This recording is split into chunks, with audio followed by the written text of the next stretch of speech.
that impact our lives and uncover the secret societies and the shadowy elite who construct the reality that we are supposed to believe. So be there Saturdays, 3 p.m. Eastern Time on Studio A here on Revolution Radio and learn what's really going down. See you there. Lost a little honey on the lone highway. Left me for another on the lone highway. They killed Dirty Dog McGee on the lone highway.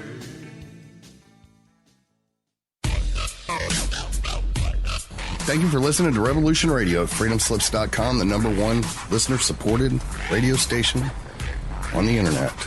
Please help support this station so this battle can continue forward. Revolution Radio!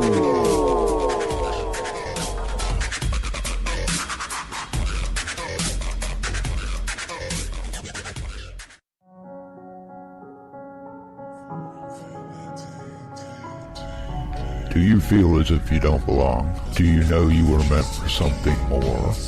Well, you were. Knowledge of who you are and where you really are from is within your reach.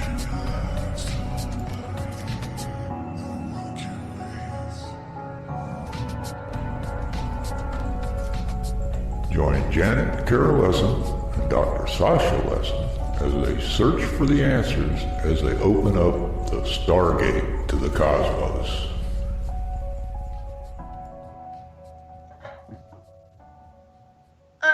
Hello, everybody, and welcome to Stargate to the Cosmos. And I'm your host, Janet Carol Lessin, and I'm here with my co-host, Dr. Sasha Alex Lessin, and our producer is Thomas Becker, also known as a Mad Painter. And you are listening to Revolution Radio Studio B. And our guest today is Ethan Indigo Smith, and Ethan hasn't been with us for quite a while, and he has a new book. What is it called? The Tao of Thoth. So,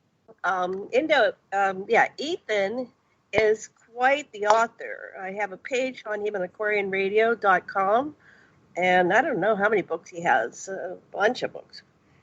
You just keep scrolling. At least I don't know either. I forget, Janet, how many books I actually have. But I have, I think, more than I sell. Get more than you sell. Help him out. Come buy some books. Ethan needs to buy dinner.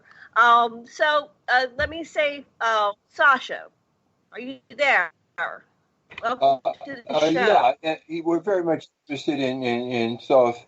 And in the Sumerian, of course, he was Ningishita, and incredible genius who has so much to share with us. And the more we ponder his work, the more we learn. And so I'm really eager to hear what you've come up with. Beautiful. Yes. Well, one of the things I was looking into is how hermetics is about self-development. And I started looking into this with a background in Tai Chi. And so I am more of a neophyte as it concerns actually the Western self-development system, hermetics and having to do with more of a neophyte than I am because it concerns Tai Chi. So when I started to immerse myself into Hermetic philosophy, it all struck me as being parallel or having the same tone or being exactly the same idea as was put forth in many of the Tai Chi lessons and learnings that I've experienced. In Tai Chi, there is, of course, actually, let me start with a little factoid that I like to begin my Tai Chi classes. Tai Chi it means what we call in English the yin-yang symbol is actually referred to in Mandarin as the Tai Chi.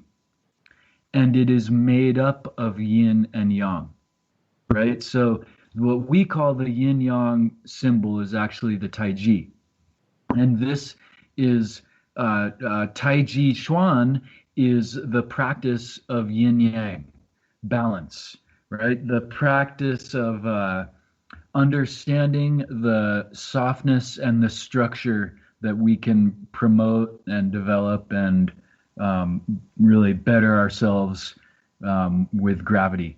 And so the yin yang symbol is made up of 2 and actually 4 parts. And often around the yin yang symbol is the bagua. And the bagua is the original set of 8 trigrams that the divination concept of the I Ching is based off of. And the I Ching has 64 symbols, 8 times 8. Okay, so the Eastern idea has 8 really intrinsic in it, not just through the Bagua, but mainly. And so in looking at actually yoga, and also really puts forth 7 quite a bit, but they also have, or yoga also has the 8 limbs of yoga. So 7 chakras, and then the 8 limbs of yoga is in the Vedic tradition, and in what is the most commonly represented Hermetic or Thoth-related book, the Kybalion, there's put forth 7 principles. And this, I was attempting to conjoin the Eastern and Western modality through the Bagua and these 7 lessons. And there was, of course, they didn't quite line up. Does that, right? So eventually, I actually heard Mark Passio deliver his presentation on natural law. And he includes the 8th principle.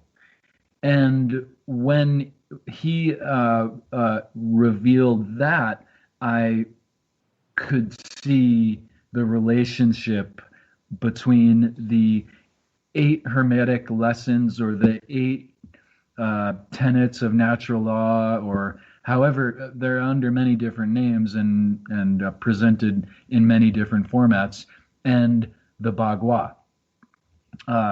And as I was researching the idea, I found another, what I thought was an amazing correspondence, and I use that word particularly because that's one of the lessons, is the lesson of correspondence, also known as above, so below, or as I refer to it with Tai Chi practice, as within, so without, right? Because Tai Chi is an internal art. So as I'm researching, I learned that, of course, Thoth, he has many iterations, as you suggested, and is also known as Hermes. And the reason he is known as Hermes is because of the city that worshipped Thoth also worshipped the primal deities of all Egypt, which are the Ogdoad. The Ogdoad, basically meaning the same thing as Bagua, set of 8. And actually, they refer to the same things too, if not the same things, exactly the same type of things, in that the Ogdoad and the Bagua are elemental energies, right? The intangible energies that have tangible results, like gravity. And so the Ogdoad is the set of 8 meters, and this is where we get the word nature. And so this is the 8 forces of nature. The Ogdoad totally correlate with the Bagua, which are arguably could be referred to as the 8 forces of nature as well. And so Hermopolis is not only the city of Thoth or Hermes, it actually means the city of 8, right? And so Thoth correlates with 8. Please. Yeah, I think we should break this down a little bit more, because there's a lot of terms here, and a lot of people are not familiar with what you're talking about. Sure. Sasha, can you are a yoga person and you've done Tai Chi. Can you translate a little bit of what we're trying to convey here? Well, let me just say that I'm struck by in yoga, in Tantra yoga, we have 7 regular chakras, but they don't mean anything if you don't include the 8th chakra, which was above the crown chakra, and that's the clown chakra. The ability to laugh at all the other ones and to realize they're just an analytic system. So I never got past that. I love what you're doing, Ethan. I understand that all the classification systems have at their base a mathematics. And if you subtract all the content and you just look at the structure, you keep getting the same structure. I think that's what you're getting. Absolutely. And all these systems pertain to what is really the bottom line of Hermetics and Tai Chi: self-development. All these sets of 8, if you will, and all their pertinent ideas are all about developing our consciousness and actually even our very bodies. One of the similarities that the Egyptians and Taoists share is the pursuit for longevity and immortality, right? So as I'm researching, and I'm dumbfounded by the correspondence that the city of Thoth actually means the city of 8, right? The city where Thoth's worship is at center is the city of 8. I'm looking into the relationships between the East and the West, and listening to a lot of Manly P. Hall lectures, because he was very in depth as far as his presentation of natural law, and really was adept at uniting all the esoteric beauty of humanity, which to quote him, where does East begin and where does West begin, right? So where is this place? Well, it must be in the Middle East somewhere, right? Because or maybe just west of the Middle East, I suppose. But I don't know. Really, we're all humanity. And actually that word is so beautiful because we're all different hues of the colors of man, right? And the more we recognize that, the more we can see the difference between, I think something that's really important. I'm kind of getting off track here, but the difference between individuals and institutions. We're all individuals. There are certain people that act as institutions, and that's really what we should recognize in 2020. So I was looking into all the relationships and all the different iterations of Thoth, who really is a creator and teacher God, but not like in the monotheist presentations, where the creator God is outside of creation, the really interesting construct of Thoth is that he is able to go in between worlds, right? He is this balance, like the Tai Chi symbol. He is able to bring the light and the darkness. And a matter of fact, Amat is his feminine counterpart in ancient Egyptian theology, and she is, judges one's good doings and wrongdoings, at the end of one's life. So Thoth has this really interesting aspect that he is one that can go in between worlds, not so much like other gods they're outside or they're here, but usually they're outside. Thoth is able to kind of go between, and so he's a model of non-dualism, basically. And so when you contemplate Thoth, you're contemplating a non-dualism.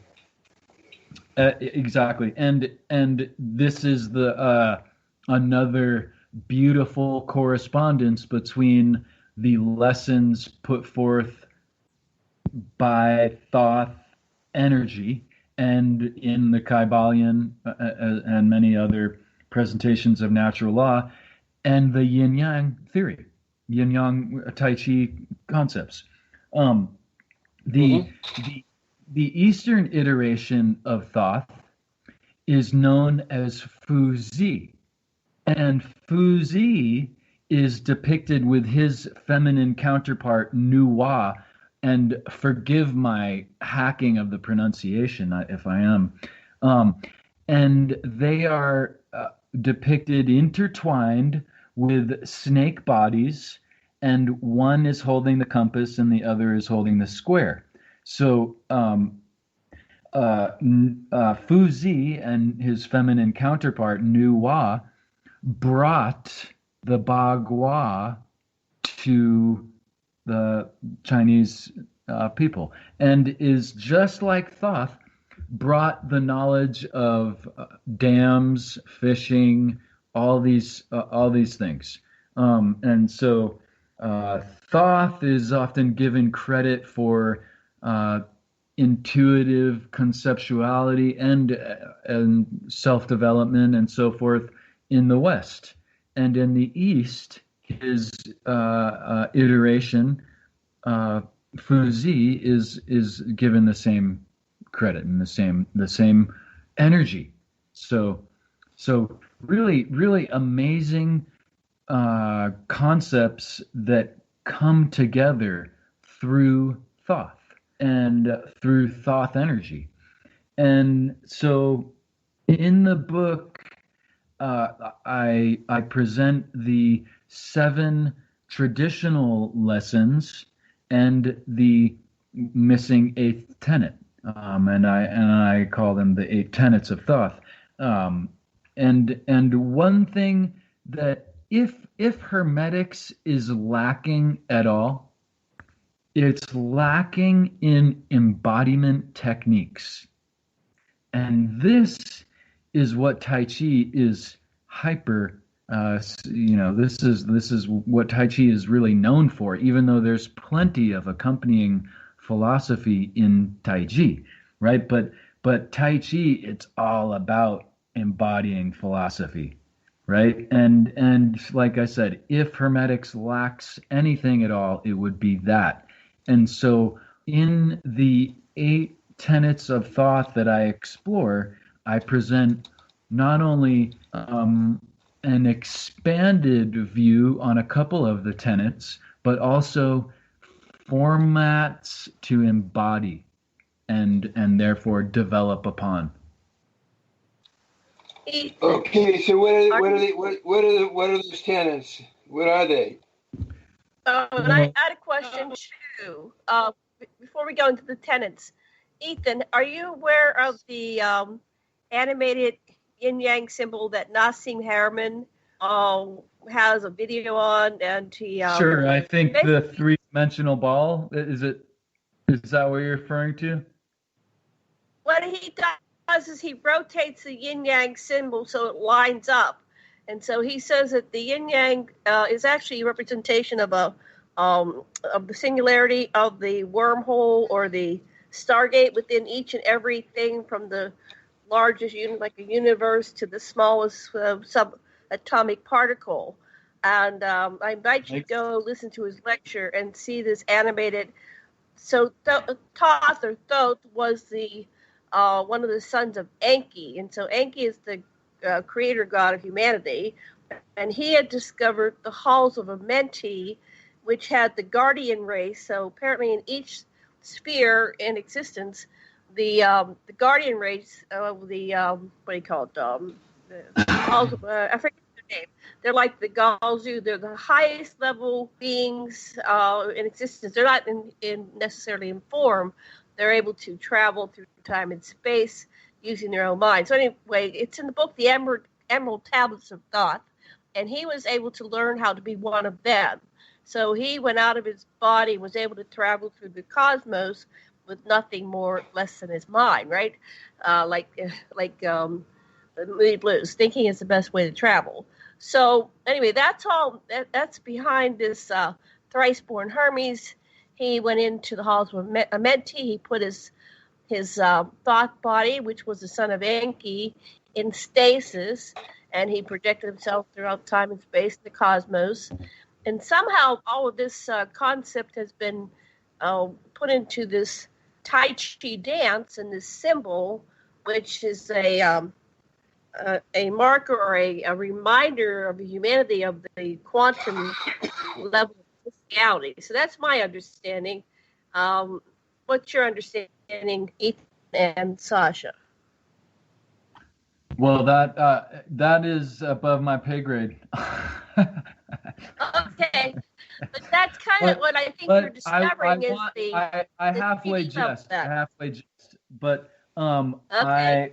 I wanted to add that the Taoists also talk about traveling through the cosmos with one's mind, right? But okay. I think, again, what potentially the Hermeticists did not conceptualize to include is the body, right? And so the Taoists are all about including the body, like the Egyptians wanted to do, even though they did it externally in mummification, right? So including the body in the self-development techniques in order to progress the mind to do these what might seem far off potentials is what a lot of Taoist techniques are about. It's not just like Tai Chi is sometimes called the dance of death, right? But it's not a dance in the sense that it's not meant to be done a certain way forever. That's why there's so many different Tai Chi forms and so many different I haven't seen my teacher in a year. Oh no, this is the way you're supposed to do it. I'm thinking, wait, you didn't do it that way 3 months ago or a year, so it's a self-development process. Vibrates, and there's another tenet, vibrates in a manner that it doesn't stay at the same tone, it ascends, right?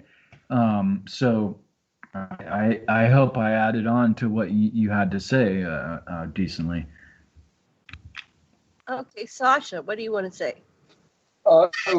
Just from my perspective about Ningishita, the son of Enki, who was the chief scientist for the Nibirian gold mining expedition to Earth. Ningishita's mother was a Rishkagal who was in charge of the Point Aguilas climate station that saw that the ice cap was going to melt off of Antarctica to cause Noah's flood. But anyway, Enki was flying his grandniece, basically, this is Yahweh's granddaughter, down to her job at the Point Arguelles, and he got her pregnant on the way. And when they arrived there and dropped her off, she was pregnant, and no sooner did he drop her off, but his son Nergal, who was in charge of the mines in South Africa, came to kill her because she was a princess from Yahweh's clan, and what the hell was she doing in his place? And instead, he got turned on to her, and she got turned on, and they made it, and so she became the goddess of the underworld, and of course Nergal is known as Hades by the time we get to the Greek. But as soon as Ningishita was born, Rishkagal and Nergal sent him off to his dad Enki, who's also known as Lucifer, in his place at Greater Zimbabwe. And he was the great genius that helped them make Tiamat, the first woman of our species, fertile. And so he was there from the get-go, this incredible genius that helped basically what the Anunnaki geneticists were trying to do was to create a being that would be telepathic and empathetic, because the Anunnaki certainly weren't. But that's my little digression. It's your show, Ethan. That's a little sideline. Okay, and Sasha, turn your mic down just a hair. We're getting some feedback. Thank you. That's beautiful. Back to you. Beautiful build. Well, one thing that I found that I haven't, certainly this is not my idea. I haven't seen this discussed too often, though. As you said, there's that eighth chakra that is outside the body. And that's why people don't often count it, right?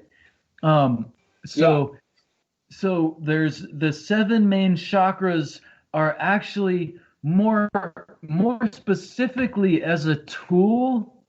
We can use them as psychological concepts, right? And we can almost, I think it's more efficient to imagine them or envision them not as differentiated wheels, right? Because a chakra just means wheel, right? Not necessarily as differentiated wheels placed in our bodies, but wheels that are layered, right? In other words, every chakra system has a chakra system. Right? And so it's a layer, right? So yes, each one contains a dichotomy between poles, and you center yourself between the poles, say the giver and taker, for the heart chakra, or the silent one, or the spoken one in the throat chakra, so that in each chakra, when you attain you can center yourself on the dichotomy that's indicated by that chakra, and that's sounding like it's just flat, but really it's multidimensional. And what we have at each energy level, and these in good yoga, you get the yoga energetically, not just conceptually. You feel those different energies. You learn how to expand, contract, to shield, or to interact with the people that contain the opposite energies of your own. And as we grow from 0 to hopefully we live to be 108, we actually are in. It's said we're in different chakra systems. So the first 21 years we're in the first 3 chakra systems mainly. Right, and then we can get out of it, and those work in 7 year sets, they say. But what I'm getting at is that, and the layout of the chakra system correlates or corresponds with the layout of the tenets of Thoth. Okay, and most often we see that that the chakras are up and down placement, but I think that it's maybe more efficient to think of it as layering of systems, right? Yeah, and so are we heart based in our voice, for instance, right? Are we really in our heart when we are, acting loving or doing what we do manually, so on and so forth? Many different ways to look at it, but the way that the chakra system is set up is actually upside down compared to how the tenets are presented, right? So when we want to clear the chakra system, we start with our root chakra and work our way up. Is generally how I've learned and conceptualized. Sasha, maybe you could add on to that. That works, but we find that for a lot of people, having a spiritual experience early on in the work makes it easier to access the other chakras too. And you'd be surprised and amazed at sometimes how a child can have high spiritual experiences and remember past lives. Surely, no doubt. I don't mean to differentiate that. I mean that when we cycle energy, it tends to go through the chakra system in that manner. So let me pause and say that the tenets reflect the chakras, but mostly I think that this is missed. The first tenet is mentalism, and this is the crown chakra, right? I see what you're saying. That makes total sense. Of course, yes. Yeah, yes, of course. No, as soon as you see it, it's of course, because the let's jump to the bottom real quick. The correlative with the root chakra is the gender tenet, of course, right? Of course it is. Mm-hmm. Because the root chakra is correlating with our gender organs, mm-hmm. right? Mm-hmm. So the Kybalion is presented with mentalism first, which that has its usefulness, actually, like you said, because really everything starts in the mind, no matter what. But so that's Leela. Sorry. That's Leela. Yeah, it starts with the possibilities and then the play in the mind. Right. You make so much sense. Yeah, and so the 8 tenets that I put forth, or the original 7 tenets in correspondence with the 7 chakras. Starting from mentalism and having to do with crown, it goes mentalism, correspondence, vibration, polarity, rhythm, cause and effect, and the 7th is gender. And Mark Passio so eloquently puts forth the 8th tenet as care. And with Tai Chi practice, it is kind of wrapped like 2 snakes, care and patience, right? You must have patience to develop yourself. You must have patience to learn your Tai Chi. You must have patience to have the seed grow. Right? From that gender seed all the way up to a true mentalism potential, if you will. So tenet 8 is patient caring. And this is indeed the missing tenet but it's also the missing quality of the world today. If we look around, patience and caring are really lacking often enough. And as soon as you add patient caring into your Hermetic lessons, it blossoms, it attunes and accentuates. Without care and without patience, you can know a lot, and trust me, it's not going to help you as much as with caring patience. Wow. I really like that a lot. If you enjoy the now, then you're not impatient for it to be some other moment. That's really, I like that a lot. Yeah. Yeah, it's a very simple thing, but an extremely valuable thing. And also, in simplicity is potential. This is a really important lesson, I think, of Hermetics, but I am certain that it's an important lesson of Yin Yang philosophy. In simplicity is potential, and it's taken a little further. In simplicity is actually often enough graceful power, right?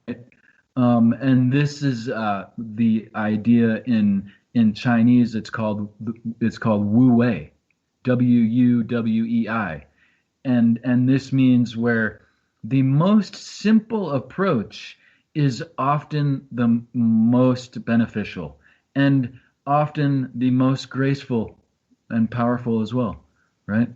And it's a matter of the Wu Wei concept really requires a situational awareness, right? Because what might be Wu Wei performance or action in the desert might not be Wu Wei performance in the sea, right? Type of thing. Yeah. To use those extremes. Right. 'Tis the gift to be simple. And it's I forget the author's name, but he called it DE, which is so like day, like the Tao Te Ching. But it stood for do easy. And if you take the time to think about things like with Tai Chi, it's admittedly complicated to move 3 appendages at once and balance on the other in a refined manner, in a slow, refined, particular fashion. It's not exactly easy. There's a lot of thought that goes into it. But if you do it enough, you start to be able to think about other things. And it starts to unfold in ways you didn't expect. The way that the presentation with Do Easy unfolds is if you think about removing your breakfast plate, there's a way to do it where you bang stuff all over, you make noise, you might move the table. There's also a way to do it where no one even noticed that you put everything on your plate and picked it up and left, and even grabbed their stuff at the same time. So the more thoughtfulness we put into a thing, the more it enables us to refine how we might do a thing, right? And you know, and in all of a sudden we're not just doing one thing, right? We're clearing the whole table. No one even knew. No one even noticed. Wow. I have a question. You often see people doing Tai Chi together in groups. So what happens when you learn Tai Chi, you start doing it how does that tie in? How does that make your body, I guess, align with your spirituality and higher levels of consciousness? I've never really done it myself. I've watched Sasha do the dance. I don't know if you remember how to do it now. It's been a while since I've seen you. So is that kind of like riding a bike? Once you learn it, but then you start being able to do there are aspects of it. A much greater teacher than I said that there's 5 stages to learning Tai Chi. One stage is forgetting Tai Chi. So what this means is you essentially learn, and I mean, it's like with skiing and snowboarding, like, yeah, you still know how to do it, but you might have forgot how to do an aspect of it. You might not have it completely dialed the way you used to have it, right? But Tai Chi, when it's practiced in groups, it's simply someone probably taught most of the group, if not all of them. More than likely, or they've been practicing together a while. There's many different forms of Tai Chi, and then there's many different ways that each form is practiced, and so if you go to another town and there's a group in the down in the park and they're practicing Tai Chi, and you went over and joined them, would you know their form, or would you have a learning period before you? I highly doubt it. Most people practice the Yang form, and this one is, I would say, the most alike all over. But even it is it's done differently depending on the style and the practitioner, because it's like this. Okay, I learned how to ride my bike when I was 13. Do you think I ride my bike the same now after doing it for a long time? No, I'm much better. I'm definitely much better, right? So same thing with riding a bike. It's something about riding a bike that you learn it when you're young, but you can pick it up 20 years later and you're still able to ride a bike. So I was on a remote location. All they did was ride bikes. And so it seems to be in your mind in another way, and it doesn't take much to just be riding a bike, and then everything becomes secondary. I mean, you don't have to think about it, right? You're like driving a car. Yeah, that takes a long time, and there's many different bikes in Tai Chi, I suppose, would be a way to make it kind of clear. There's many different bikes. But yeah, they all have 2 pedals and 2 wheels. So there's certain things that are the same and similar. But what I mean to say is that it's a refining operation. And so, of course, it's not done the same when you first learn it as to when you then have learned it and have been practicing it a long time. It's not the same. Right? Because you've refined your bike riding skill. With Tai Chi, you don't just ride your bike from point A to point B. You ride your bike, right? It's really about making every little pedal push as smooth. It's a refining process.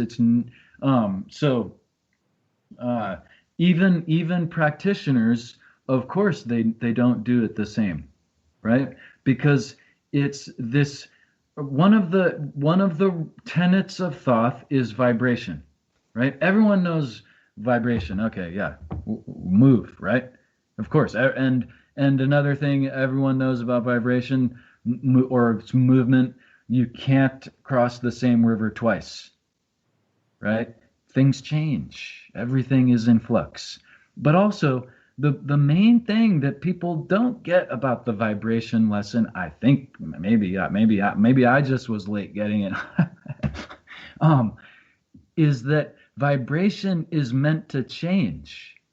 We're not meant to be at the same vibration all the time, and especially over time. right? Like you guys would not have me as a guest if I were vibrating the same way I vibrated when I was 16. You guys will be like, screw this guy. I don't want this punk, right? So we want to, in the vibration lesson is, of course, you need to move. And things move, therefore things change. But we want to have a process of self-development. And so this is the confounding aspect of Tai Chi, is that it's never the same, because we're trying to enhance our vibration, if you will.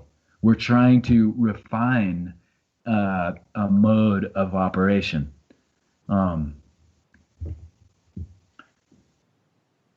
So Tai Chi is some way that you're going to align yourself spiritually with the highest level of consciousness. You're anchoring that down into your form, into your avatar that you're inhabiting. Am I getting that correctly? So, because I think there's teach us how to travel like he did. That was one of the things he wanted to convey, that anybody can, And this is outside. This is in the Taoist.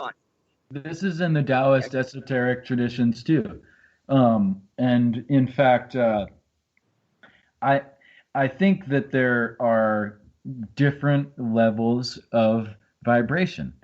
To that point, like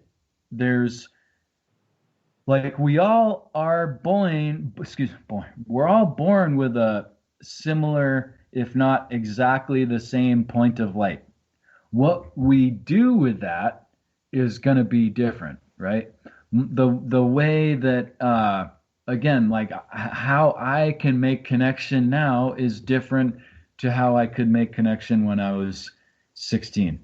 And so I think that the refinement process is the real crux of the matter, right? That, these mannerisms to embody philosophy help us develop. And I mean, what happens with Tai Chi is that when we're conceptualizing ideas and practicing with our body, it's kind of like the spirituality or the ethereal connection. It's tangible, it's palatable, and at first it tastes like confusion, and it really is confounding. And again, like the do easy idea, when we're able to perform in a relaxed manner something that we've put a lot of time and refinement in, it's like a Pavlovian bell of placebo effect, of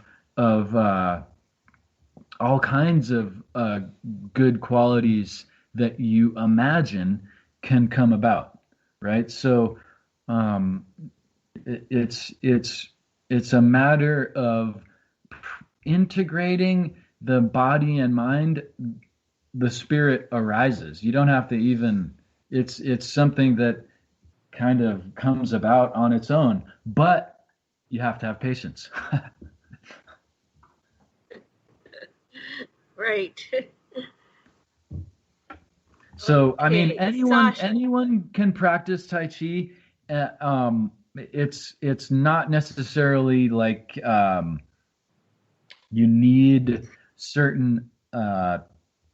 You can be missing toes, you can be missing a foot, you can have a limp. It doesn't matter. It's about getting into structured relaxation, however it is that your body is in respect to gravity, right? And so It's, I mean, just connecting with the earth, right? I mean, that's a big lifelong lesson in Tai Chi and just in life itself. Like, we could really spend a long time rooting into the earth. This is like a big lesson in Tai Chi practice, is being able to root into the earth. And what does that mean? Well, you wanna connect to your feet, right? As we are less aware and as we are more inebriated, we lose connection with our feet, right? So that's just a simple thing, right? We don't want to trip, but moreover, when we're connected, rooted to the earth, we get all kinds of beneficial ions and quality chemical connection that we are yet to even understand, So there's a principle of grounding where you go and you put your feet in the earth, and it's supposed to correct many illnesses and diseases. So you take your shoes off every day and you put your feet on the ground for that's health. Tai Chi. What do you know about that? Yeah, and there's a great movie, I think it's called Grounding, about a veterinarian in Alaska that noticed some of his animals and started performing grounding experiments with the animals and really found some really powerful ideas just through observing nature. And this is, again, another really important factor in Hermeticism and Taoism. Observe nature. How can we be in harmony with nature? Well, firstly, of course, we have to observe nature, and that, again, it requires patience. Most of our institutional systems are, of course, and not only are they not in harmony with nature, they're disharmonious to nature, right? So this idea of being in harmony with nature is, really lopsided and has tremendous difficulty to it because of the design of the world is really counter to nature, right? Because I think probably if things were more in line with nature, we would have fruit trees everywhere. We would have, this would be a natural, sensible approach, is to have fruit trees everywhere and, annuals and so on everywhere for everyone. This would be the way that food would be available, because we've been here for a couple hundred years now. Why not? Right? Right. Why not? Why not would be the unnatural systems and unnatural institutions that have unnatural ways of doing things that they make their money by, right? So the being this is, it's just a beautiful mainstay of Hermetics and Taoism, is that they're all about observing nature, and that was what the 8 Needers of the Ogdoad were inspired by, and same thing with the Bagua. Right. So, Sasha, are you still with us? Yeah, basically, it's a radical phenomenology, existential appreciation of what is, at ever deeper and more inclusive perspectives as we go through the spiral of life, and we can reflect from different perspectives.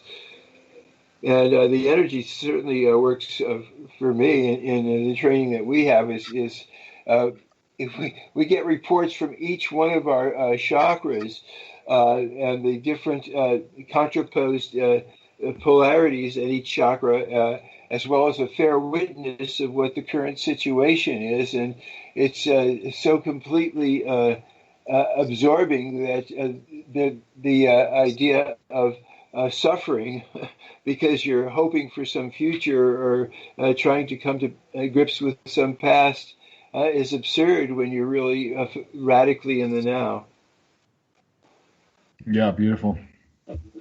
And again, it's such a simple thing to be present, but with the complexities of the world, it's often not so simple.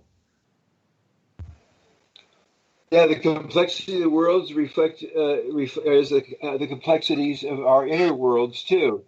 And whatever we find difficult outside of us probably is resonating some part of us that needs to be integrated, or we wouldn't be uptight about whatever we are perceiving outside.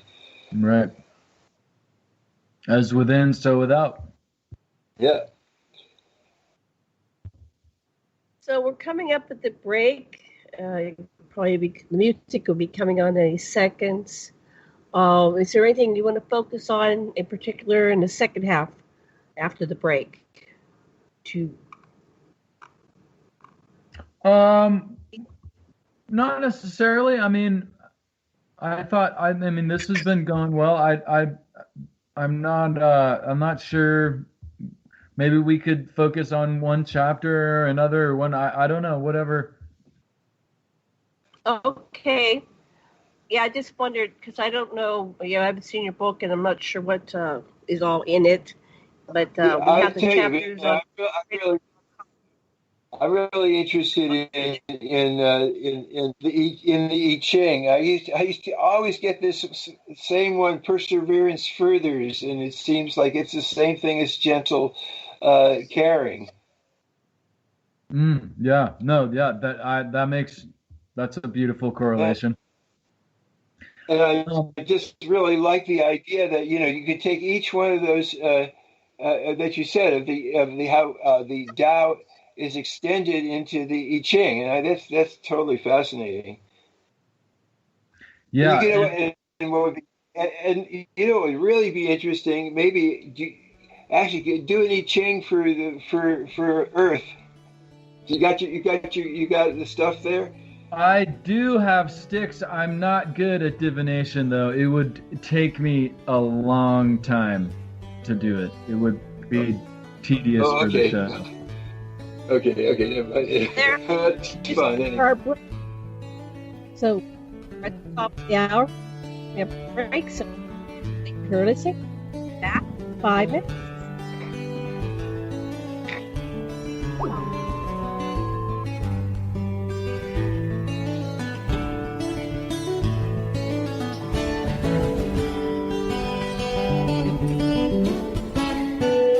Revolution Radio at freedomslips.com, and we'll be right back after this message.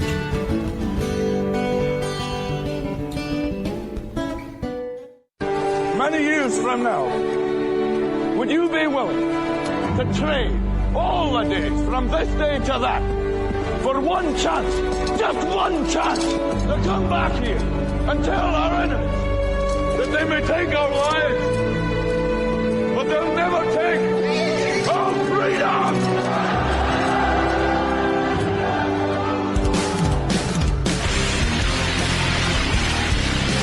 The future is uncertain. I know this. Death is inevitable. I know this. But one thing is certain. As free men, it is our right to live unencumbered and in peace. And those times are quickly drawing to an end. And in these times, peace is certainly an illusion. And as the chains grow tighter, our ability to slip those chains increase incrementally with every passing moment. Inaction is no longer an option. It's time to raise our voices like a cacophony of thunder and lightning and tell the masters no more. And this is Nighthawk, and I say, for myself, no more. Revolution Radio, freedomslips.com, because the freedom is slipping away.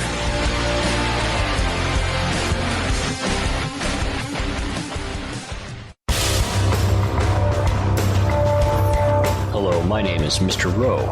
I am the host of Reality Extraction. Revolution Radio at freedomslips.com.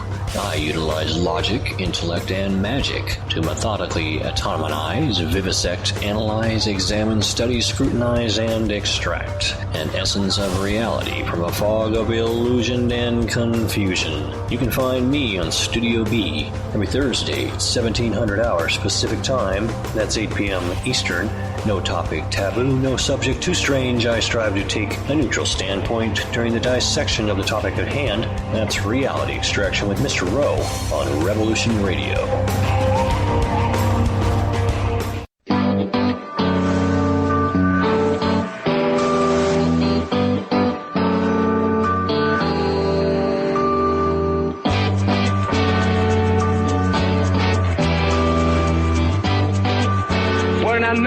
Syndicalist commune.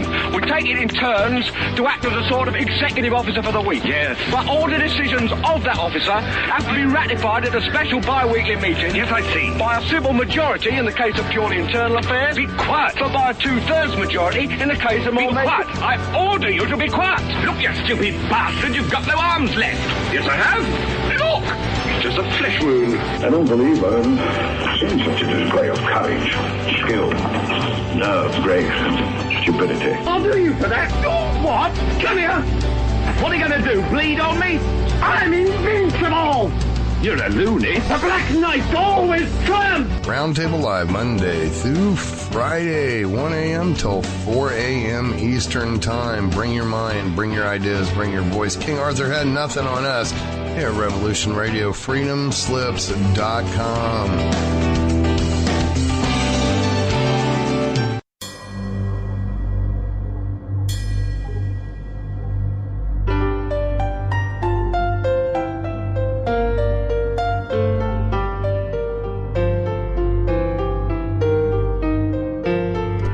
Feel that things were not quite right, that everything was just ever so slightly askew? Do you have, to paraphrase Morpheus, a splinter in your mind? If you're interested in hearing the latest information about UFOs, the paranormal, ancient cultures and structures, monatomic elements, longevity, fantastic discoveries in science, download it to your brain, then tune into us. Hi, I'm Dave. And I'm Mackie. And we are Shiny Side Out, Sundays 2 to 4 a.m. Eastern. See you then. Revolution Radio, freedomslips.com. You don't need to expect us. We're already here. All right. Thanks for listening while we took that short break here at Revolution Radio, freedomslips.com. And now we're going to get back to your host.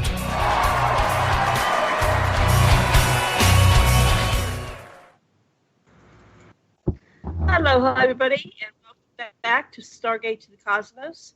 I'm your host, Janet Carol Lessin, and I'm here with Dr. Sasha Alex Lessin, my co-host. Our producer is Thomas Becker, also known as the Mad Painter, and you're listening to Revolution Radio Studio B. Our guest today is Ethan Indigo Smith, and he's an author. He's written a couple dozen books, and we're going to pick up. I'm not sure where we're going to go. We're going to keep going here. We've been talking about the Tao of Thoth. And Dr. Lessin, are you back? Are you there? Yes, I am right here and eager for to see what we come up with. Yeah, Tao is spelled T-A-O, so it's, and then Thoth or Thoth. We never know how to pronounce it. Does anybody have how you're supposed to pronounce T-H-O-T-H? T-H-O-T-H. Do you know that, or what's the correct pronunciation? Well, I've started to think, I don't know if I'm right, but I've started to think that it's actually just pronounced, because Thoth, it's just thought. Wait, you're breaking up. Is it pronounced Thoth or Thoth? One more time. I'm so. I don't know what happened. We lost our good connection. We had a good connection. Hermes, right. All right. But you're breaking up. Yeah, you're coming in and out. Thomas, are you there? Should we maybe call him back in? Am I coming through now? Hopefully it's just hang up and call back. Temporary. I apologize. Am I coming in now? It sounds like you're gargling. Or gargle.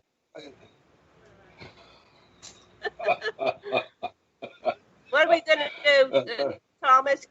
You want to hang him up and call back in? Just come back, no? Okay, I'll call right back. Wait, didn't Thomas call you, or did you call him? I need to call him. But yeah, he needs to call you.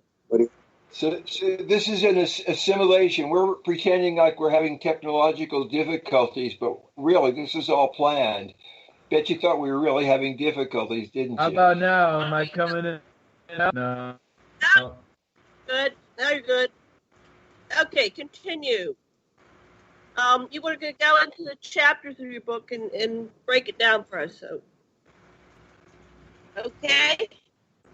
No, we're having difficulties. So, Sasha, somebody. The funny thing happened on the way to the radio here. Yeah. Well, you're the yoga master, honey. And while we're getting Ethan back on. Okay, I can tell you basically the way the chakra system works in all chakra tantra that we practice is at each level of our consciousness we have the possibilities of an integration, and we have integrations at all levels, and they're all simultaneous, and none of them is particularly higher than the others. But we start with the child chakra, the first chakra. We're vulnerable. And what we develop very early on is what, Janet? What happens very early on. Okay, go ahead. Continue, Sasha. I just want to give Ethan a chance to see if he was connected. You want me to continue? Okay. I don't know. What do you want to do? Well, let's interview Ethan because he's here now again. I think I'm here. Okay. Am I coming in? Yeah, you're coming in fine. Oh, good. Sorry about that. Okay, so of all the things that you could share with the people of the earth, what do you want to tell them? You know, one thing I find really interesting that no one got into relative to the tenets of Thoth. And I was trying to joke earlier when I broke up. I actually thought my joke was that bad that I broke the computer. I like to pronounce Thoth sometimes, and I'm trying to be hokey, but the root word, I think the root of thought, like to think, have a thought, that's Thoth, right?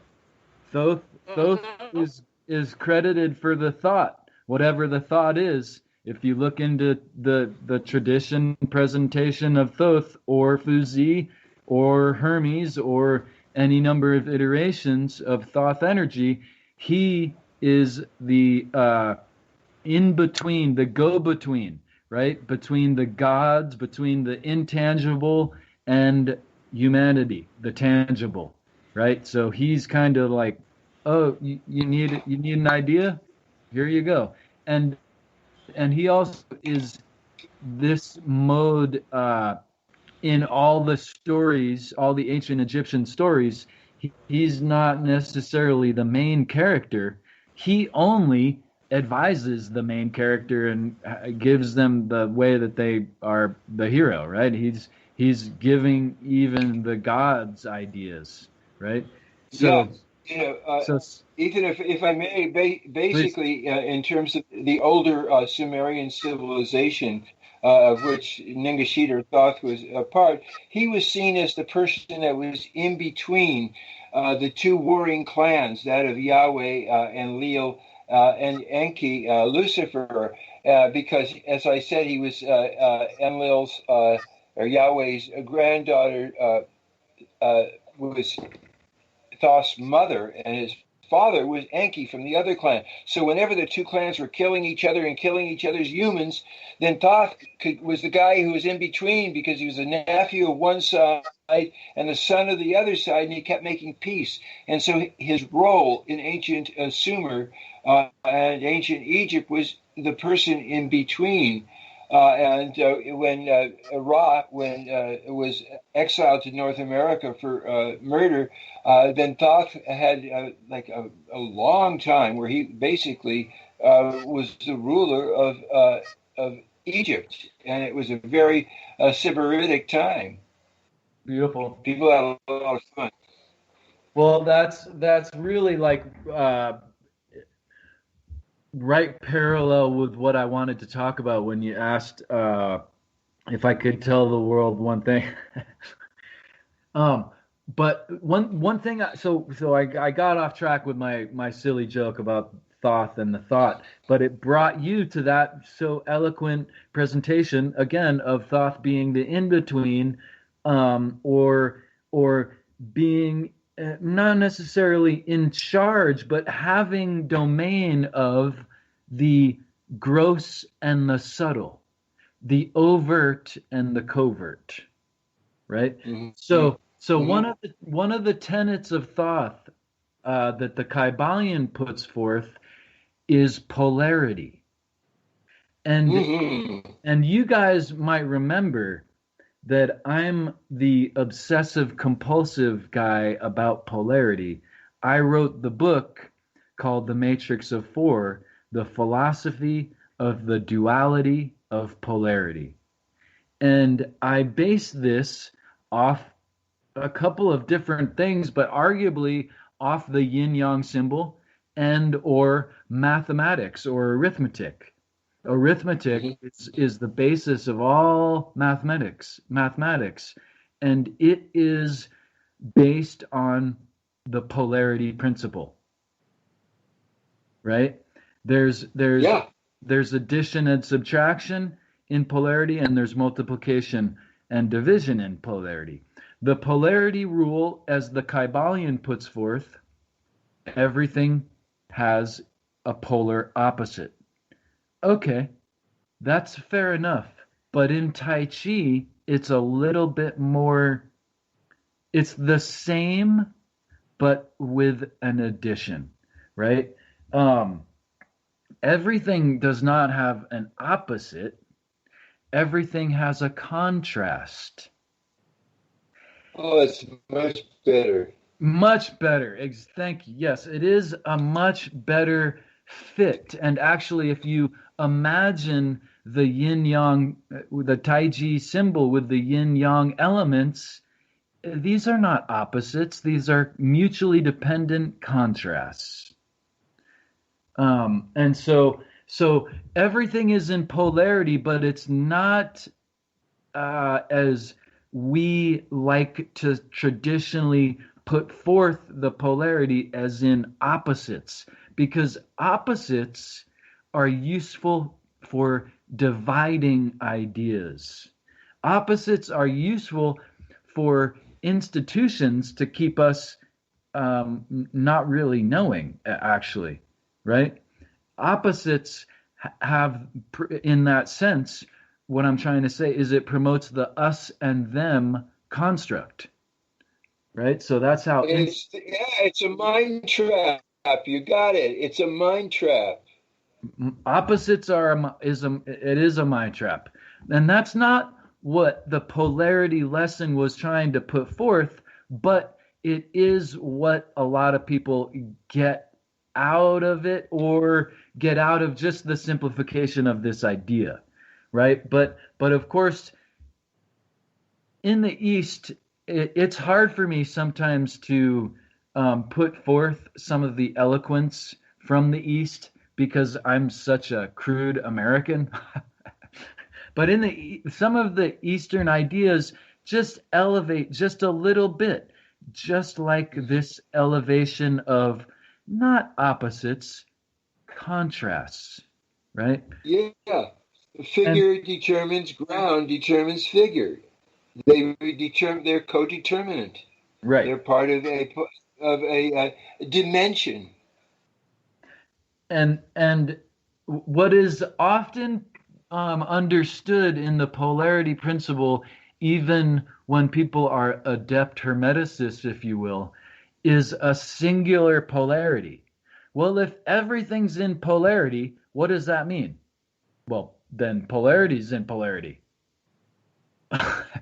and what I'm getting at is that there is the initial polarity that is overt, and that you can see as the swirls of the yin-yang symbol or the Tai Chi symbol, right? Everyone can envision the swirls.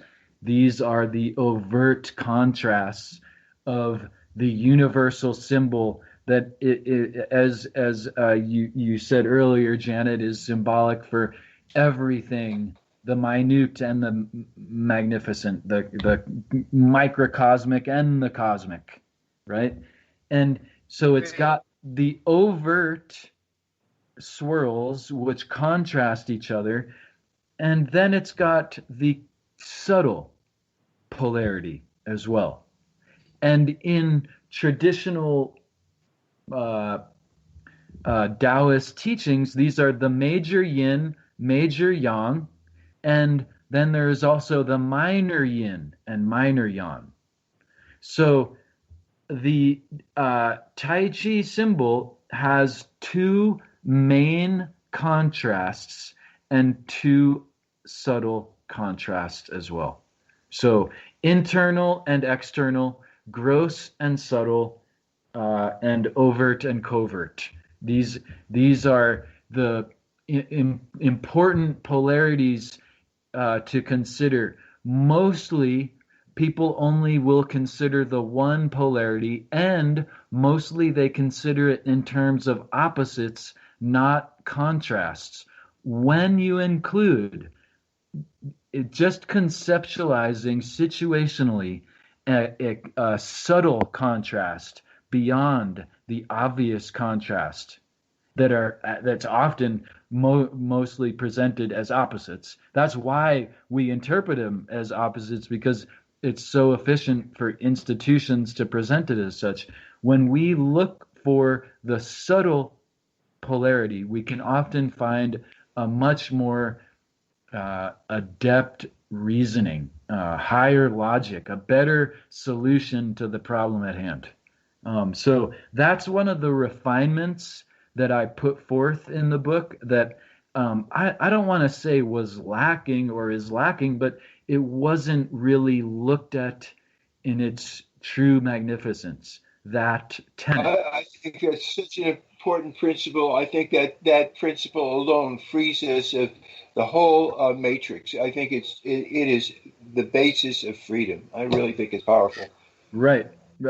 If we can cut the opposite mindedness, which actually, coincidentally, I find it leads to doublethink, right? Where people, they start thinking in these opposite terms so much they don't even realize they're holding opposite terminology at the same time.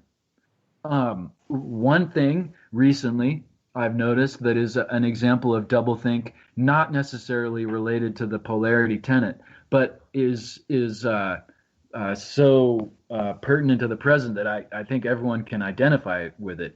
Some people say that the COVID-19 problem was made in a laboratory. Some of these same people will laugh and scoff at people for wearing masks. That makes no sense to me, right? You can't harp on people for wanting to protect themselves and others for wearing a mask when you're also suggesting that it could be a Fort Detrick or Israeli or Chinese weapons, biological weapon. Like, These don't fit. You should be cautious for your brothers and yourself by wearing a mask if you're going to be in a situation, and especially if you think it's a biological weapon. So the double think, I think, is just it gets to be silly, you know. So understanding the polarity principle and taking the polarity principle to its proposal, which is everything is in polarity, right? Really reveals the subtle and the covert system of polarity. That's where I think, as I'm repeating myself, that's where the real high solutions reside. Good. Okay. That was wonderful. Any questions, Saj? Any comments? Go to the next one. Okay, continue. Let's see. Continue, like I could go to the next tenet, you mean? The next tenet that you think is calling, it doesn't have to be in the same order, but the next one that calls you to talk about next. Well, one of the simplest activities that really yields innumerable benefit to people, that is a Tai Chi practice or a Kung Fu practice.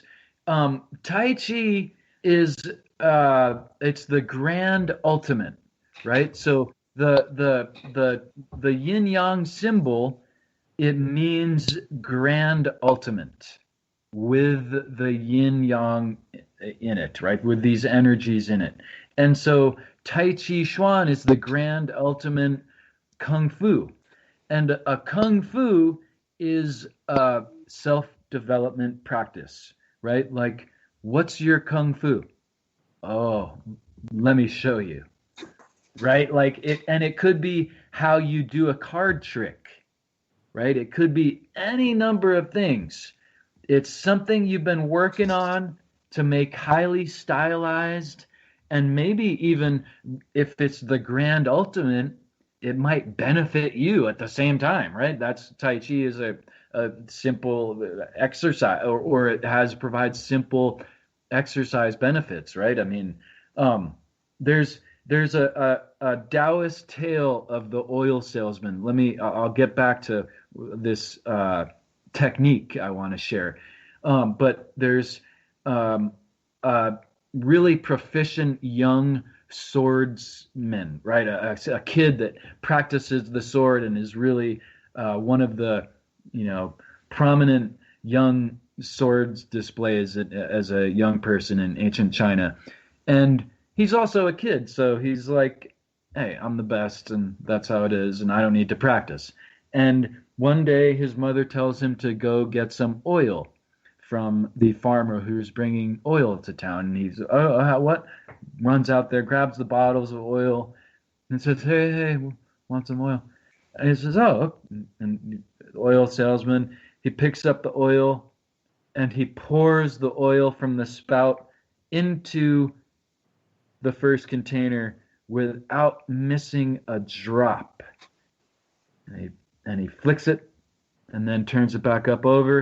And he says, oh, wow, the way you pour your oil, I can tell you've been doing that a long time. He goes, oh, watch this. And he takes a coin, which in ancient China, the coins had holes in them because they would tie them to a string, right? And so he takes the coin and he puts it over the oil container. And so now it has an even smaller hole. And again, the oil salesman, he does something showy thing where he flips the bottle and pours the oil perfectly through the coin without spilling a drop, without getting a drop on the coin or elsewhere. And he goes, wow. The kid says, wow, how'd you ever do that? He says, well, I practice all the time. This is what I do. The kid goes, wow, that's what I have to do with my thing, right? If he was playing baseball, he would have had to done. That's what you have to do to really refine your activity is practice. And it's so silly, but when we tell a kid, well, just keep practicing, right? But no, it is that simple. Just keep practicing. And again, what is really lacking in the world? Patience. Gotta have patience. So that story just has a little allegorical presentation of the value of whatever it is that your self-development practice is, whether it's pouring oil or being a swordsman. There's a certain way to approach a thing. It's gentle practice, right? The oil salesman wasn't insistent on pouring oil when he didn't need to. He only did it when it was necessary, right? But it was part of his thing. So one of the simplest Tai Chi practices of a Kung Fu or self-development system is shaking. And I don't know, maybe in Hawaii you might have seen people shaking. Have you ever seen this practice? Oh, we do it in Kundalini Yoga. Right. There you go. There you go. Kundalini, yeah, okay. So and in meditation, there's 4 different ways to be in a meditative posture: lying, sitting, standing, and walking. And the simplicity of this practice is you stand, and most people, when they see it done, they interpret it as bouncing. It's actually not bouncing. You don't bounce up, you root down. You root down, right? So it's a different energy, just kind of in the imagination of the approach. You want to root down, not bounce up. But essentially what we're doing with our feet about shoulder width is shaking. Hey, if you're not in your car, stand up and do it now. Stand up. Go, okay. Let's do it. We're standing. Cool. Well, and you start from the bottom, right? And what I do is I make sure that my core is initiating the movement, and I'm really just my below my waist is where most of the shaking occurs initially. And then it starts to unfold kind of naturally without me trying through the rest of my body, and spontaneous movement might even erupt where I'll kind of flinch out some stress possibly, or release some psychological tension from the day or from last year. But also, as we're doing this with patience, you got to have patience. As we're doing this, it might get boring. It actually might get a little exertive, right? But when we do this, we're actually tricking the body to produce quality chemicals, to engage a healthy mind-body connection. And it's just like a runner's high. By doing that shaking and rooting into the earth for 20 minutes. 20 minutes, oh my God. Even less. But I guarantee it's a psychosomatic, physiological fact that if you do it for 20 minutes, I guarantee your whole worldview will change. Wow. It's a chemical process. You can't unimagine it. You can't even be so negative as to not get good benefit from this practice. You can't override it. It's just that simple. So a runner's high is just a fact of the matter thing, right? But running is hard. Running for 20 minutes is really hard, but doing the shaking is less difficult, less strenuous, less likely to develop injury, more likely most anyone can do it if they have patience. More than likely, if you can walk for 20 minutes, you can do the shaking for 20 minutes. It's not easy, I'm not saying that, but it's worth doing because of the chemical change, right? And so that's one of these. It's the most, like when I think of vibration, well, shaking, right? And also when I think of vibration relative, or let me ask you guys, when you think of vibration relative to hermetics, what do you think of? For me, there's different vibrations that go with particular sounds that activate each one of the energy centers. Lam, vam, ram, yam, ham, om. And that's belly a hold. beautiful thought. It sets the energy up. That's what I think of. And the to Vini add, Yoga. So hermetics, the root word of hermetics is Hermes. The root word of hermetically sealed is hermetics. It's the occulted sciences, right? But also hermetically sealed chemicals or blood samples and so on are put forth often enough. When you want to coalesce and concentrate something in the laboratory with a hermetically sealed chemical or sample, you put it on the shaker. You have a hermetically sealed capsule, and you want to find the essences of it. What do? Shake that thing. And so, but what does this do anatomically and biologically to my capsule? It coalesces and concentrates all the beautiful chemicals that make me feel good, right? So shaking is the hermetic process, the occulted secret. Shake it off, literally shake it off. If you've ever had the misfortune of observing an animal that goes through trauma and then successfully rearranges itself to not be killed by an attacker, say, it shakes it off. So if you've ever had a conversation with a young person and they come to a realization, like when a young person comes to a realization, they might have been maybe denying that they stole the candy, right? And then they go, yeah, okay, yeah, I did it. Shake it off. Shake it off. You see animals and people do it all the time.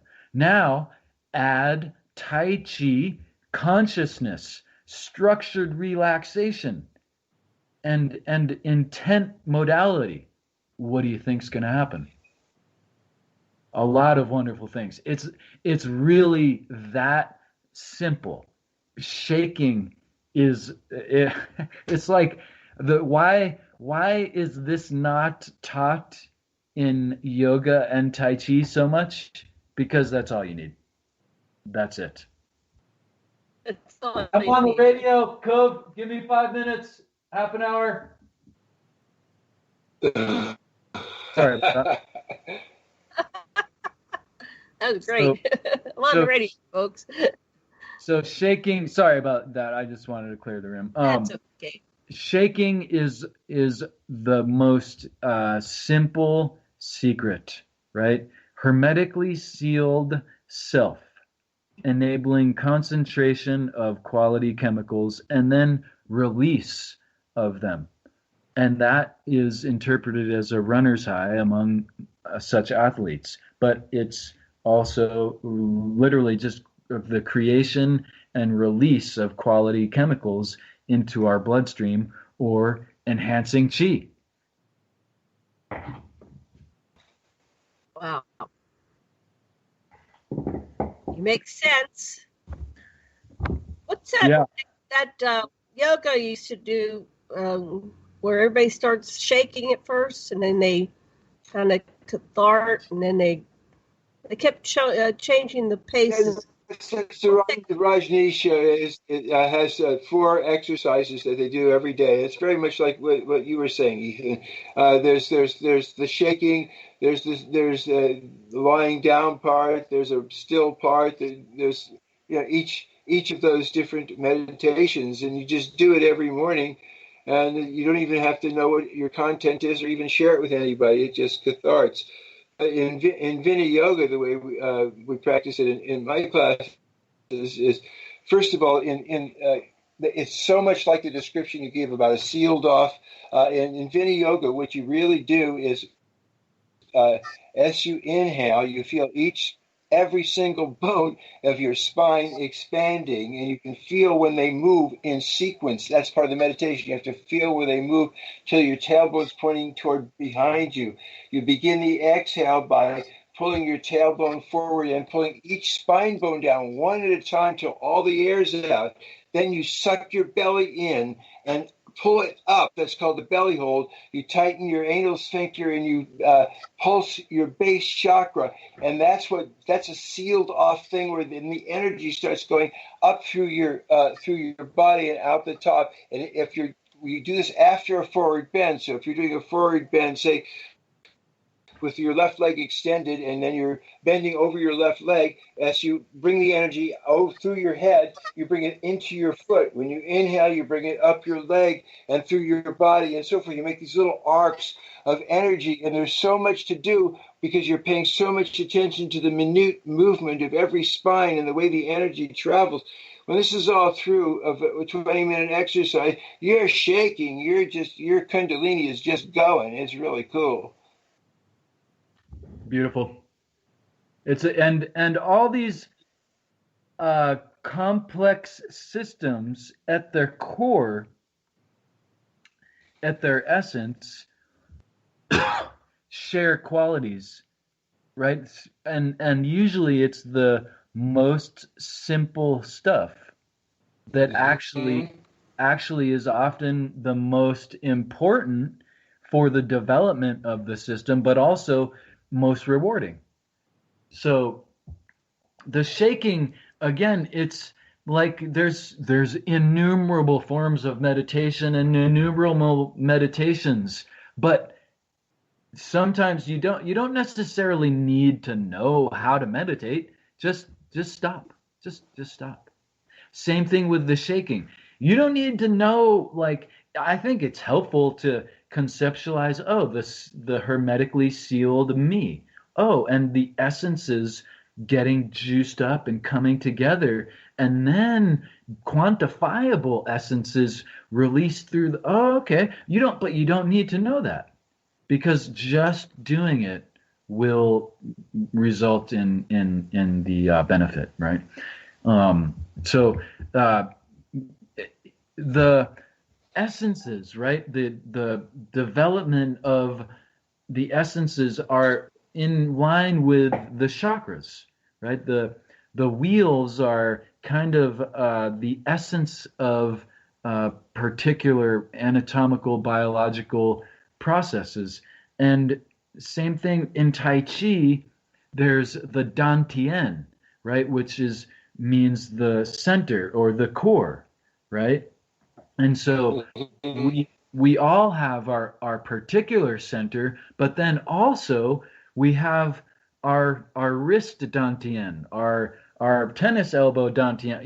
We have, just like as we can envision chakras in many places within us, and not necessarily limited to within us, right? But non-spatial, right? But the empowering these chemicals empowers the more subtle energetic field as well. But it's really great just to be in the most basic grossness of the chemical development. Like, that's wonderful, right? Like, that is a total game changer, just to have these good quality chemicals enhanced and circulating. And the runner's high trick, it's so profound, right? We're just like a chemical shaker. We're getting all the essences together, and then when we stop, it all starts to release more, right? And it's the runner's high. It's not an imagination. It's not like this is biological. It's going to happen. It's going to happen. So that's a vibrate. That's from the vibration chapter, and it's the simplest healing Tai Chi. There's so many eloquent postures to learn in Tai Chi, but that's really one of the simplest ways to move. Is just shake it up and don't bounce. Root.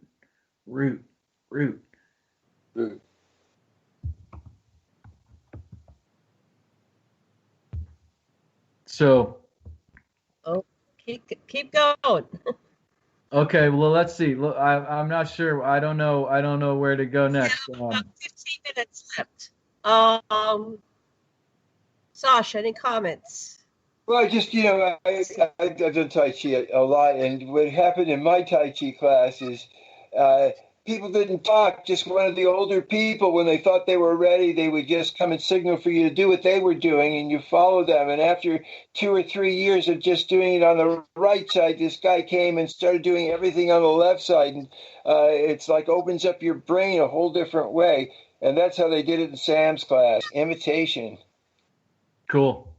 Yeah, and I mean, there's so many ways to learn Tai Chi.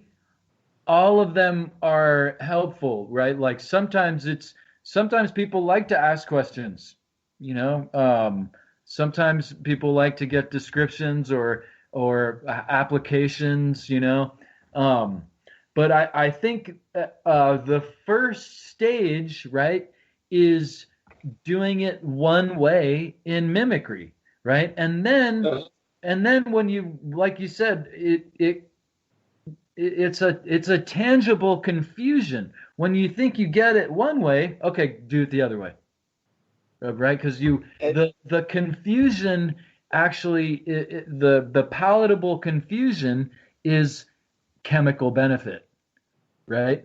And actually, it's totally amazing.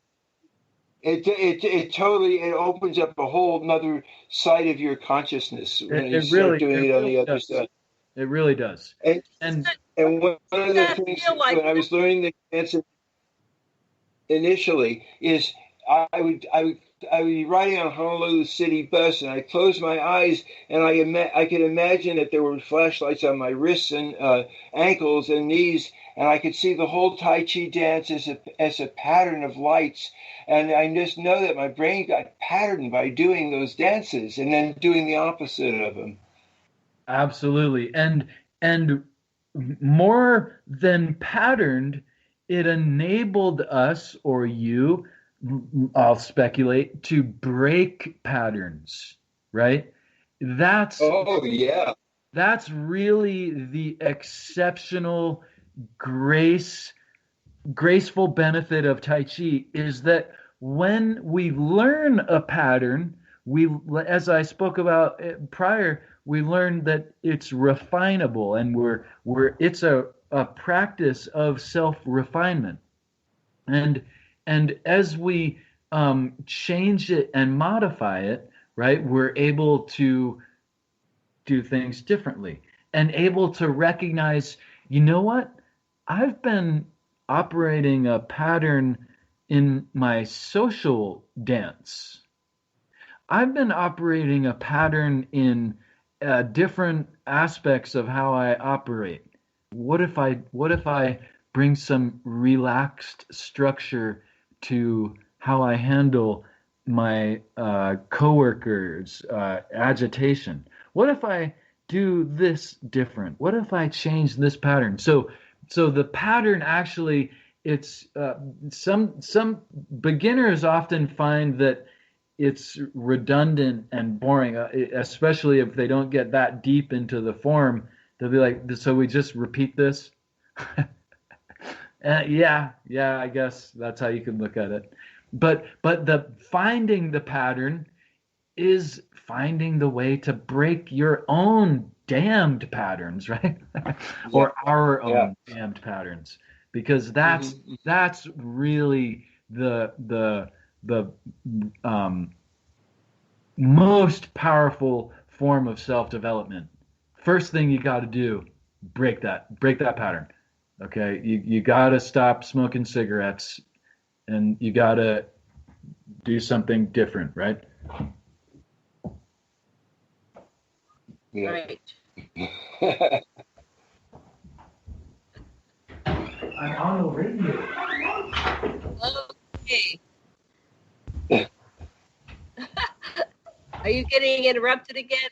Yes. So we have 10 minutes, 11 Sorry minutes. Okay. That's okay. You're popular. So continue. We're all ears. Right. So I kind of lost my place there, but breaking patterns, finding a pattern allows us to break patterns. Well, okay. So look, we hear you. What's going on in your life? Who are those people? What? How do you live, Ethan? It's my 11-year-old friend, so he's persistent.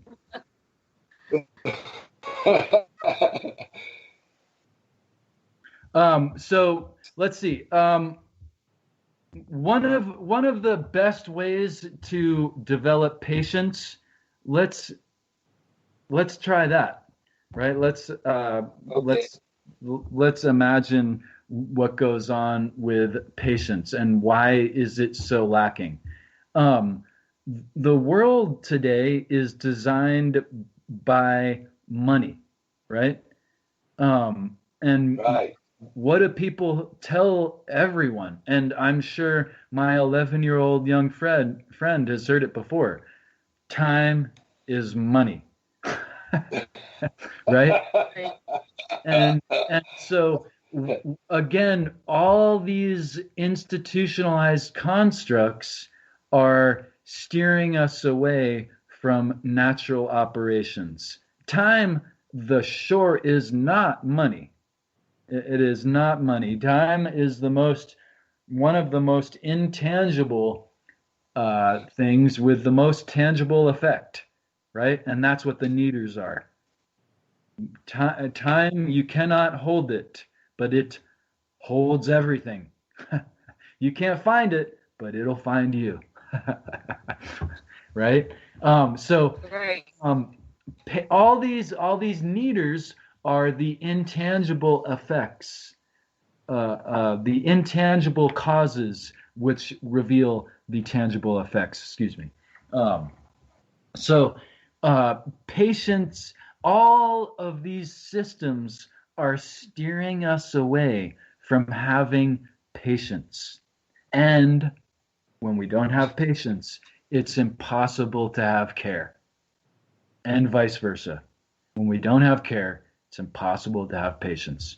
So meditation, most people, when I recommend meditation, they are convinced meditation takes time. And in fact, that's what they tell me. Meditate, I don't have time for that. Well, what do you have time for? Money? Yeah.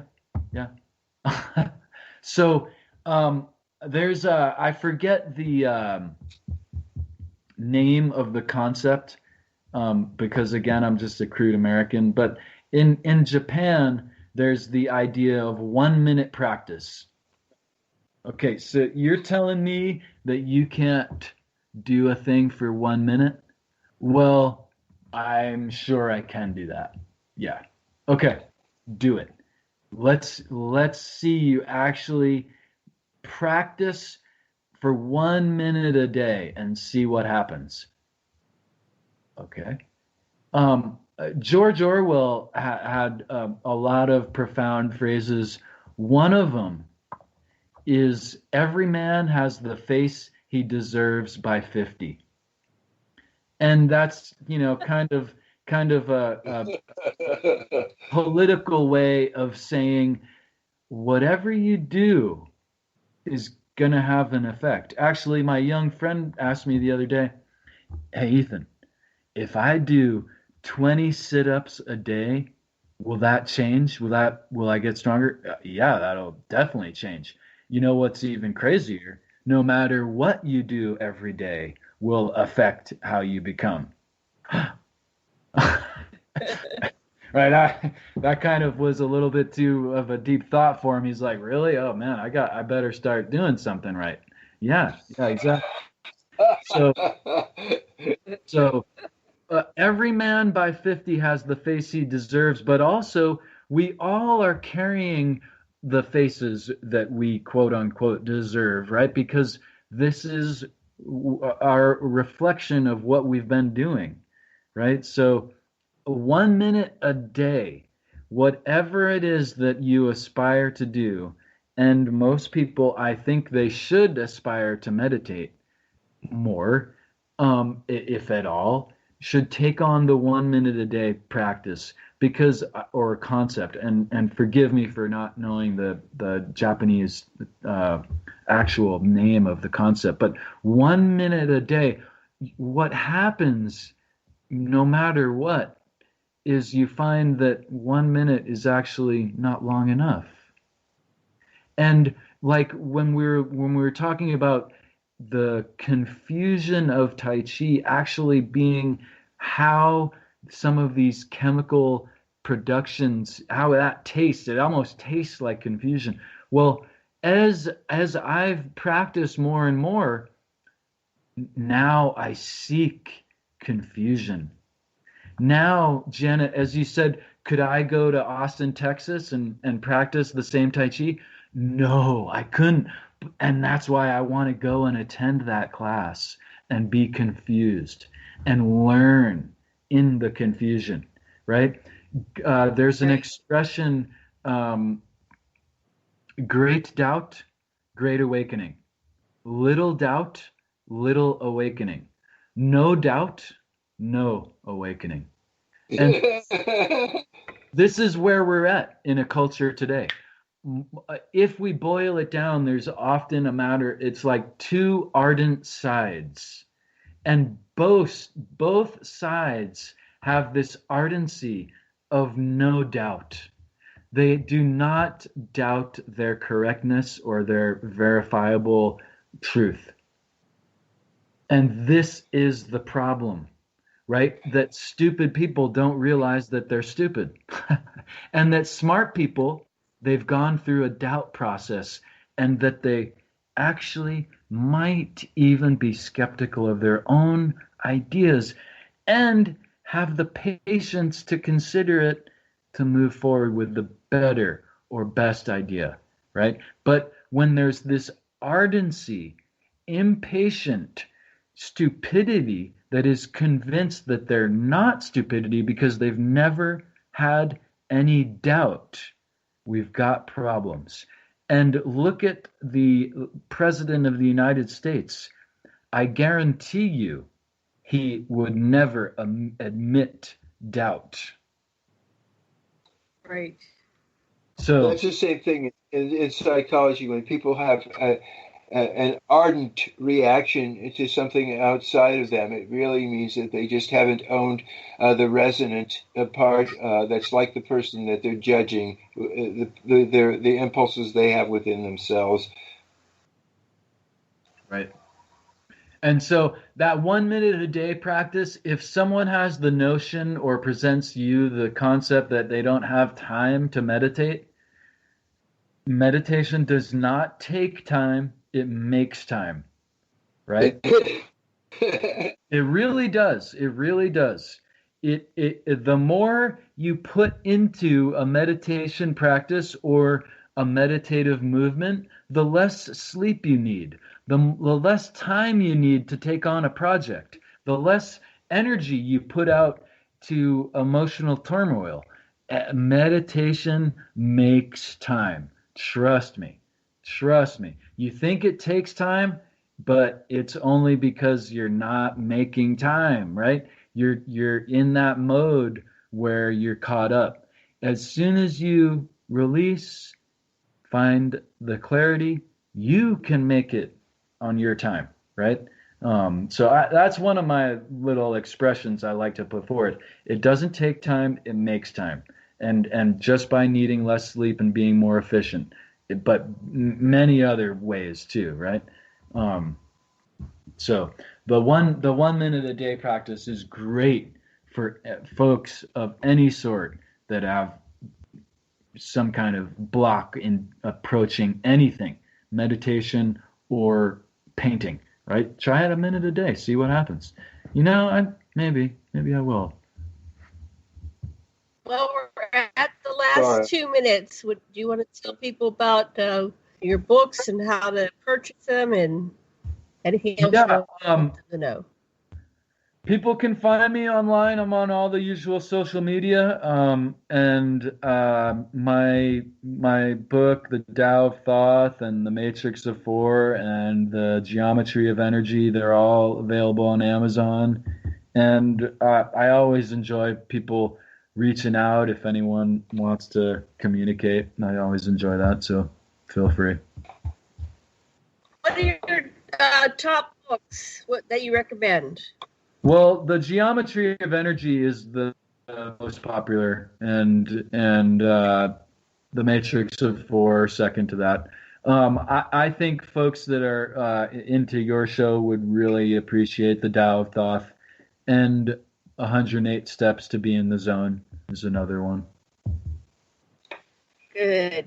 You don't have a website or? Yeah, I got several websites. Ethan Indigo. I don't even know. I got like ethanindigosmith.weebly.com. I got that little thing there, and like I said, I'm on all the social media. I got another website, The Geometry of Energy. So I'm out there. You're out there. And are you planning on another book? Oh, is it Satire Music? I think that's good. Yeah, I'm working on an updated chapter to the Tao of Thoth. Okay. All right. So thanks.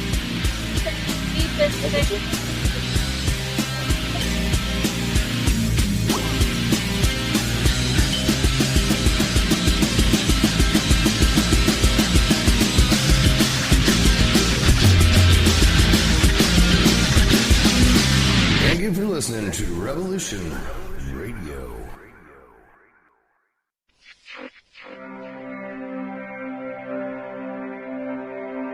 Most guys freeze. That's your cerebral cortex looking for an answer it doesn't have. See?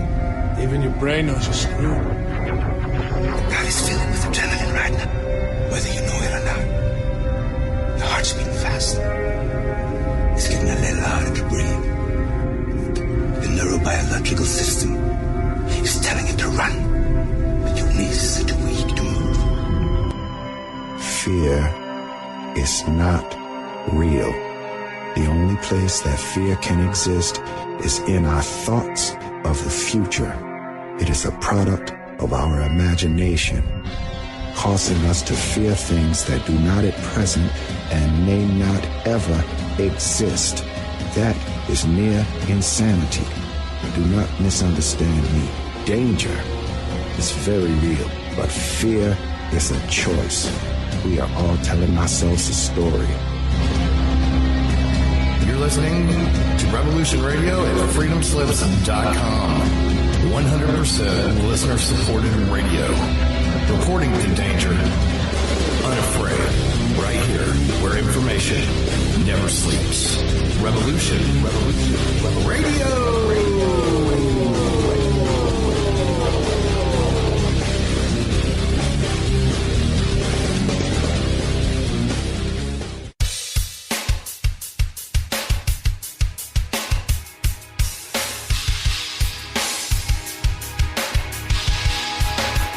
Enter into a world unseen on Raven Star's Witching Hour.